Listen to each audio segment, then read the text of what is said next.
So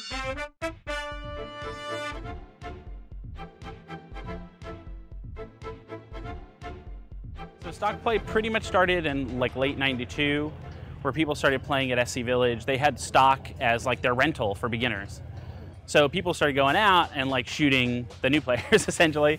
And so more guys started coming out there, and it became really competitive, that everybody wanted, like, you know, a PMI-1 were like the hot gun. Yeah. Nel spots. We took a bunch of Nel spots. We hard chromed them, put Carter internals, you know, put quick change on it. And then it became like fudging the rule. Yeah. How far can we push it? Yeah. And you know? at that point, it also really became like, should these guys be playing with the beginners, or should they have their own group? Yeah, at that point, like once we had enough guys going out there, they split us off. And at that point also, the beginners were now playing with semi-autos, because I think for the fields, it was much better to have them play with, you know, semi-auto like Tippmann rentals or something, because they were burning paint, which is obviously so that was better. kind of a couple of things that happened between 92 and 94. Yeah, yeah, you wound up like pistols and pump guns went away for the beginner.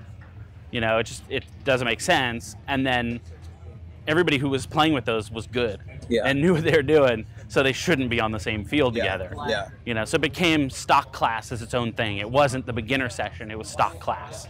And there was enough people playing that every day, you know, every Saturday, Sunday at SC Village, you could go out and play stock against other stock players. And then, like you were saying, people started to hold tournaments, and people started asking, like, what are the rules that, you know, are defining what we're playing? Yeah, initially it was like basically like a PGP or PMI-1 and a Nelson pistol. I mean, it was probably like just like, go, you know, you have to play pump. Everybody else is playing semi, you have to play pump to be with this group. Yeah, so it became like, you know, a sort of moving target. You know, some people are like, well, if you have a stick feed that's a direct feed, that's okay. Or it has to be horizontal. Like when we first really started doing the tournaments, the first tournament, it was like it had to be horizontal. The balls had to be parallel to the barrel. Yeah. And that became like the thing. And it had to be 12 gram.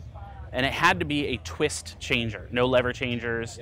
And it had to drop out. So it was like a rad attack. That was like the best you could get, because a rad attack, because it had to drop out. Yeah. And you played that probably, you know, that, that was the, I mean, that kept going.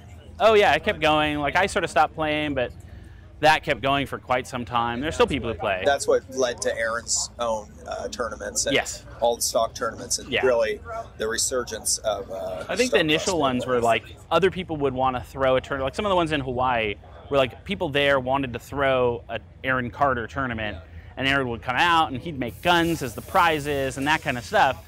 But other people sort of organized it. Yeah, like Wes. Yeah. Cool. Awesome.